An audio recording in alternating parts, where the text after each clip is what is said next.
दोस्तों, हम में से कई लोग कुछ पाने का निश्चय तो कर लेते हैं, पर उस पर टिक नहीं पाते हैं। दोस्तों, यह कहानी बहुत ही रोमांचक और प्रेरणादायक है, जिससे कि आपको सफलता के पथ पर चलते रहने की और अपने दृढ़ निश्चय पर अटल रह सकें, ऐसी प्रेरणा मिलेगी। तो कहानी को अंत तक ज़रूर देखिएगा। इससे आपको प्रेरणा मिलेगी और आपका कार्य दृढ़ निश्चय होगा। तो कहानी है दृढ़ निश्चय का फल। राम सिंह मस्की शहर में मशहूर था। वह गंगा नदी के तट पर ही अपनी बिरादरी के साथ रहता था। उसका काम सुबह सुबह गंगा नदी से अपने मशक में पानी भरना और धनवान लोगों के घरों तक पहुंचाना था। एक दिन राम सिंह सुबह सुबह मशक उठाए बस्ती की ओर बढ़ा जा रहा था कि अचानक उसकी नज़रें धरती पर पड़े चांदी के 1 रुपए पर पड़ी। अरे वाह! सुबह सुबह चांदी का रुपया! हे माँ लक्ष्मी, आज तो तुमने मुझ गरीब पर बड़ी कृपा की है। राम सिंह का खुशी का ठिकाना नहीं था, लेकिन अगले ही पल वह सोच में डूब गया। समस्या यह थी कि अब उस रुपए को रखे कहाँ। उसकी झोपड़ी तो सुरक्षित नहीं थी, क्योंकि उसमें दरवाज़ा नहीं था, बस एक पर्दा सा द्वार पर लटका रहता था। राम सिंह बोला, हे प्रभु, इस रुपए को कहाँ रखूं, जो यह सुरक्षित रह सके। इस रुपए को तो मैं किसी खास मौके पर ही खर्च करना चाहता हूँ, मगर तब तक इसकी सार संभाल कैसे करूँ। राम सिंह चिंता में डूब गया। अभी राम सिंह की शादी नहीं हुई थी। उसके मन में आया, क्यों ना मैं यह रुपया कहीं छिपा कर रख दूं और अपनी शादी पर इसे खर्च करूं। शादी के बाद इससे अपनी पत्नी को श्रृंगार का सामान लाकर दूंगा, तो वह बहुत खुश होगी। यह निर्णय राम सिंह ने कर लिया कि वह इस रुपए का क्या करेगा। लेकिन पहले वाली समस्या जैसे की तैसी ही थी कि इस रुपए को कहाँ रखा जाए। अचानक उसके मन में ख्याल आया कि क्यों ना मैं इस रुपए को पुराने राजमहल के पिछवाड़े वाली दीवार में कहीं छिपा दूं। वहाँ कोई आता जाता भी नहीं है। यही सोचकर राम सिंह महल की ओर चल दिया। पुराना महल नगर से काफ़ी दूर था और वहाँ अब आबादी भी नहीं थी। राम सिंह महल के पिछवाड़े पहुंचा। वहां एक जगह से दीवार थोड़ी टूटी हुई थी। राम सिंह ने 1-2 ईंट हटाई और अपने पतके यानी कि सिर पर बांधने वाले कपड़े में से थोड़ा सा कपड़ा फाड़कर रुपया उसमें लपेटकर एक सुराख में रख दिया। फिर जो ईंटें हटाई थीं उन्हें वैसे ही लगा दिया, ताकि कपड़े की पोटली किसी को दिखाई ना दे। हाँ, अब ठीक है। यहाँ रुपया सुरक्षित है। ना तो चोरी का डर है और ना ही आंधी तूफान का खतरा। राम सिंह चांदी का 1 रुपया पाकर स्वयं को काफ़ी अमीर समझ रहा था। अब राम सिंह को अपनी शादी का इंतजार था कि कब उसकी शादी हो और कब वह उस रुपए को निकाल कर खर्च करे। अचानक राम सिंह की आंखों के सामने उसकी बिरादरी के सीताराम की बेटी लाली का चेहरा थिरकने लगा। वह लाली को मन ही मन चाहता था और उससे शादी भी करना चाहता था, मगर सीता काका से बात करने की उसकी हिम्मत नहीं होती थी। उसने सोचा कि क्यों ना लाला राम पंसारी की मार्फत बात आगे बढ़ाई जाए। यह ख्याल मन में आते ही वह उल्टे पैर लाला राम पंसारी की दुकान की ओर चल दिया। राम राम लाला जी। अरे राम सिंह भाई, आज सुबह सुबह यहाँ कैसे? काम धंधे पर नहीं गए क्या? क्या बतलाऊं लाला जी, घर के चौका बर्तन से फुर्सत मिले तो काम धंधे की बात सोचूं। अब तो मन में आता है कि तुम्हारा कहा मान ही लूं। चौका बर्तन से फुर्सत मिल जाएगी तो मन लगाकर काम भी करूँगा। लाला चौंक गया। बोला, मेरी बात? मेरी कौन सी बात? अरे वही शादी की बात, तुमने कहा नहीं था कि अब तुझे शादी कर लेनी चाहिए। लाला बोला, अच्छा अच्छा शादी, अगर तू हाँ करे तो सीताराम का काका से आज ही बात करूं? कई बार कह चुके हैं कि लाला कोई अच्छा सा और मेहनती लड़का बताओ। अरे तो मैं कौन सा कम मेहनती हूँ लाला जी, आप बात पक्की करवा दो तो मैं चट मंगनी और पट ब्याह कर लूँ। और फिर लाला राम पंसारी ने सीताराम काका से बात करके उसकी बेटी लाली की शादी की बात राम सिंह से पक्की करवा दी। कुछ ही दिनों बाद दोनों की शादी भी हो गई। शादी होकर लाली राम सिंह की झोपड़ी में आ गई। दोनों पति पत्नी खुशी खुशी अपने दिन गुजारने लगे। शादी के बाद राम सिंह लाली के प्यार में ऐसा खो गया कि उसे चांदी के उस रुपए का ध्यान ही ना रहा। वह तो बस काम पर जाता और जो दो चार पैसे कमा कर लाता वही लाली के हाथ पर रख देता। आषाढ़ के महीने में गंगा तट पर हर साल मेला लगा करता था। एक दिन लाली ने उसके गले में बाहें डालकर प्यार से कहा, सुनो जी, क्या मुझे मेला घुमाने नहीं ले चलोगे? यह सुनकर राम सिंह घर से बाहर आ गया।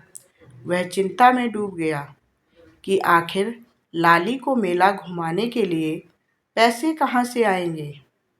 अरे रे! अचानक राम सिंह खुशी से उछल पड़ा।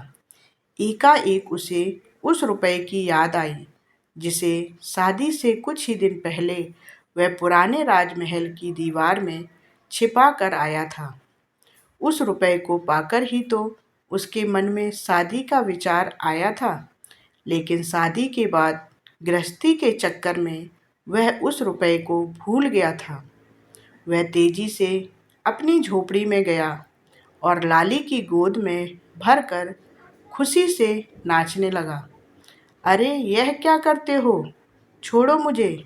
अभी तो मेला जाने के नाम पर तुम्हारी नानी मर गई थी और अब ऐसे खुश हो रहे हो जैसे तुम्हारे हाथ कोई खजाना लग गया हो। खजाना? राम सिंह बोला, खजाना ही साथ लग गया है समझ लो। कहते हुए उसने लाली को नीचे उतार दिया और रुपए वाली पूरी बात बता दी। लाली बोली, अरे वाह, चांदी के 1 रुपए से तो हम काफ़ी चीज़ें खरीद सकते हैं। खुश होकर लाली बोली, देखो जी, मैं तो अपने कानों के झुमके ज़रूर खरीदूंगी। राम सिंह बोला, हाँ हाँ, ज़रूर खरीदना। अब मैं जल्दी से जाकर वह रुपया निकाल लाता हूँ, तुम तैयार हो जाओ, हम आज ही मेला देखने चलेंगे। फिर राम सिंह राजमहल के पिछवाड़े वाली दीवार से रुपया निकालने चल दिया।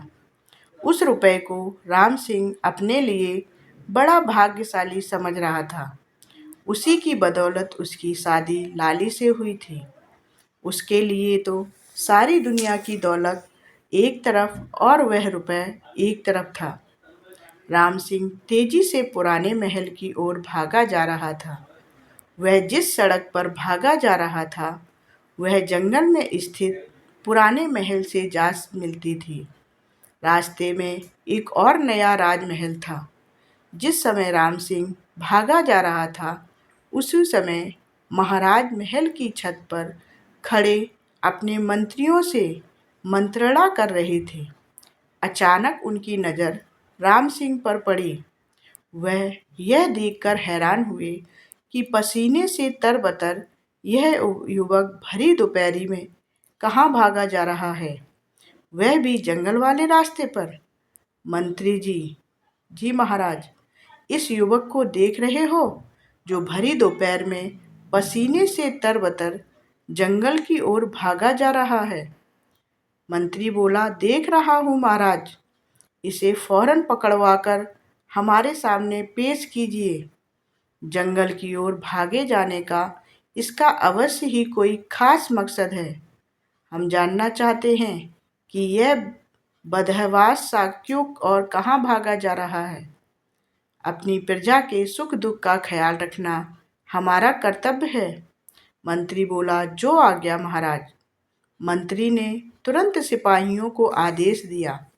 कुछ ही देर बाद सिपाहियों ने राम सिंह को पकड़कर महाराज के सामने उपस्थित कर दिया।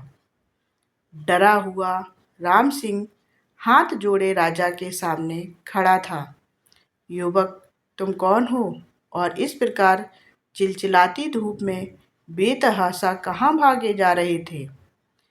वो बोला, महाराज, मेरा नाम राम सिंह है। राम सिंह मस्की है। मैं एक बड़े ही आवश्यक कार्य से जा रहा था। वह आवश्यक कार्य क्या है जिसके आगे तुम्हें धूप छाँव की भी परवाह नहीं? महाराज, दरअसल बात यह है कि पुराने महल के पिछवाड़े वाली दीवार में मैंने अपना धन छिपा रखा है। आज अपनी पत्नी को मेला घुमाने के लिए मैं अपना वही धन निकालने जा रहा हूँ। धन? महाराज चौंके। जी महाराज, तुम्हारे पास कितना धन है जो तुम इस कदर भागे जा रहे हो? महाराज ने हैरानी से पूछा। क्या 10-5 हजार मोहरे हैं? नहीं महाराज, 1000-2000, इतना भी नहीं महाराज। राम सिंह बोला, मेरा धन तो सिर्फ चांदी का एक सिक्का है। क्या? महाराज पुनः चौंके। केवल चांदी का एक सिक्का?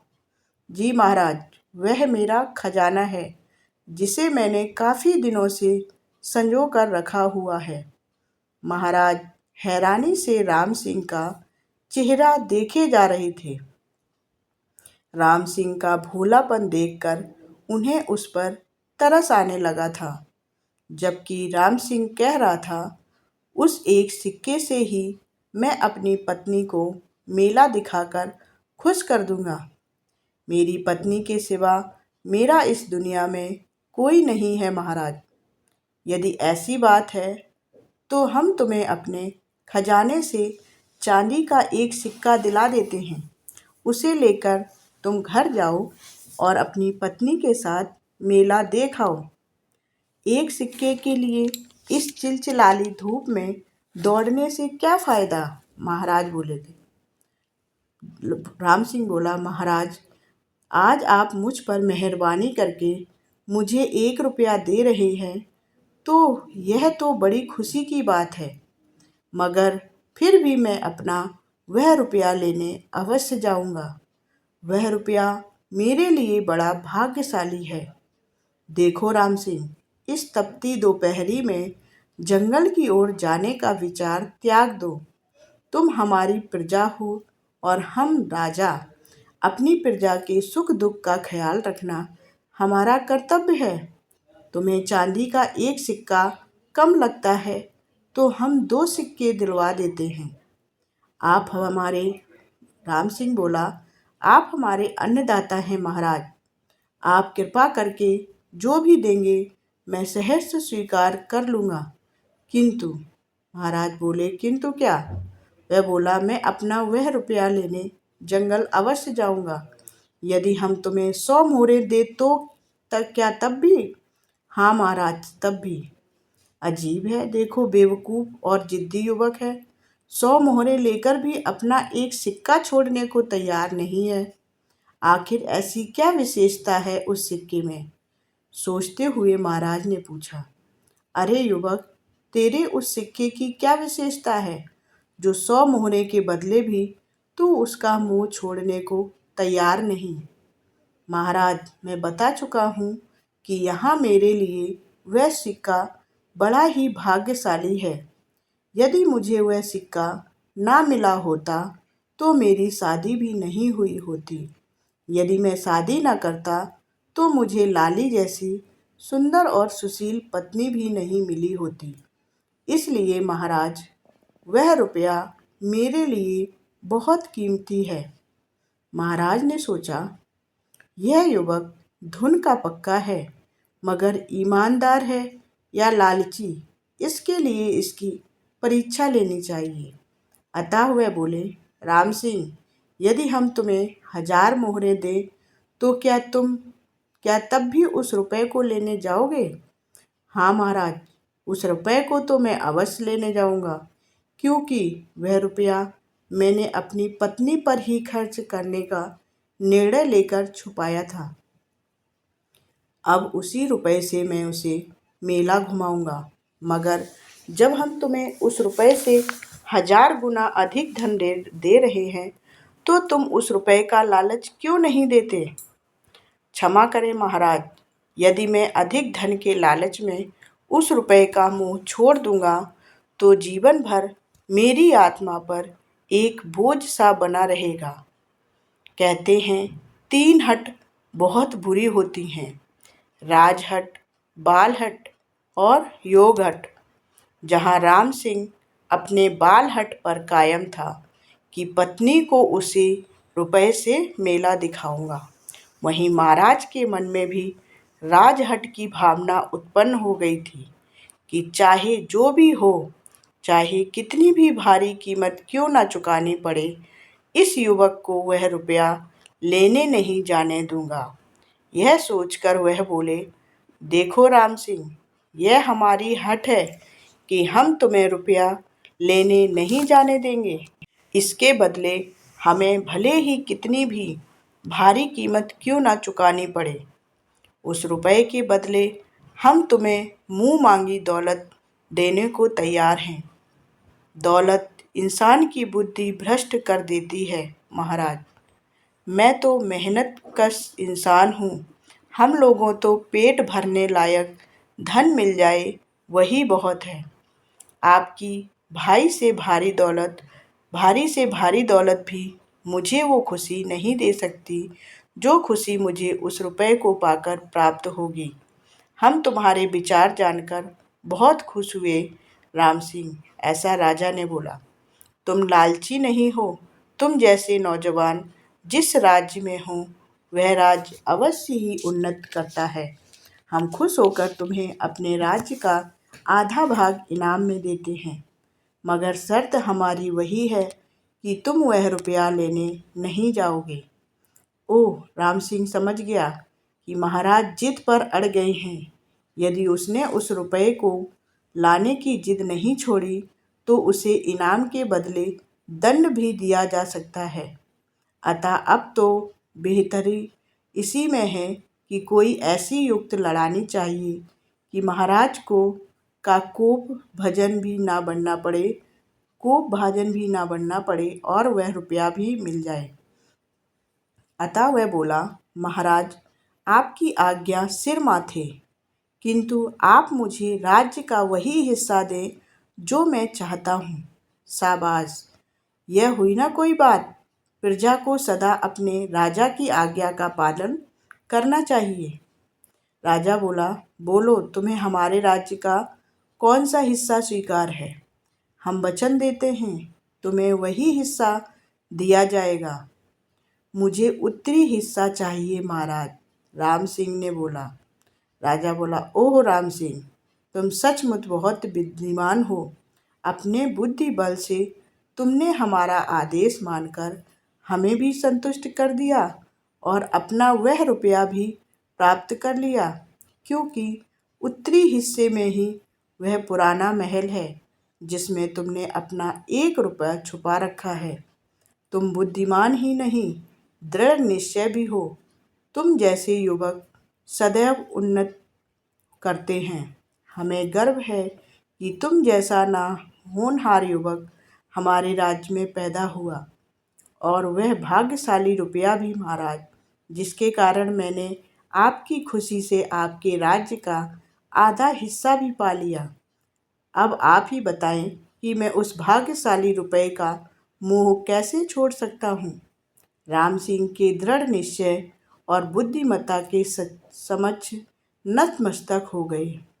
उसी दिन राम सिंह को राज्य का आधा हिस्सा देकर वहाँ का राजा बना दिया गया। राजा बनते ही राम सिंह ने सबसे पहले पुराने महल की दीवार से अपना वह रुपया प्राप्त किया और उसे चूमकर माथे से लगाकर बोला, तुम बहुत शुभ हो। तुम्हारे कारण ही मेरे नसीब जाग गए मित्र। यदि तुम मुझे ना मिलते तो ना सुंदर और सुशील पत्नी मिलती और ना ही राज्य। अब इस कहानी से हमें क्या बातें सीखने को मिलती हैं? किसी ने सत्य ही कहा है, धुन के पक्के और दृढ़ निश्चय मनुष्य उम्मीद से अधिक पा लेते हैं, लेकिन प्राप्त किया जाने वाला लक्ष्य शुभ एवं निस्वार्थ हो। दृढ़ निश्चय एक ऐसी शक्ति है जिसका कोई तोड़ नहीं। आपको बस यह करना है, आपने जो निश्चय किया है करने का उसे एक कॉपी में लिखें। रोज आपने कितना काम किया उस कॉपी में नोट करते रहें जब तक कि काम पूरा ना हो जाए। तो आपको हमारी ये कहानी कैसी लगी कमेंट करके ज़रूर बताएं और हमारे चैनल को सब्सक्राइब कर लें।